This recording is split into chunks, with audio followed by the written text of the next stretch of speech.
Happy 1 year and 3 months, baboy.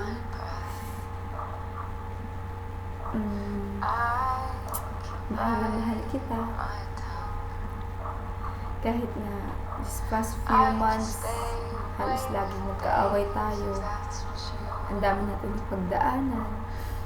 Pero dito pa rin tayo nakasurvive. Ginawa ko to para may iba naman. Para hindi laging slideshow. Para video naman. Alam mo, hindi naman nabawasan yung pagmamahal ko sa iyo. Kung gaano kita kamahal dati, mas mahal kita ngayon. At sana sa susunod pa, mas maging matatag tayo. Mahal na mahal kita.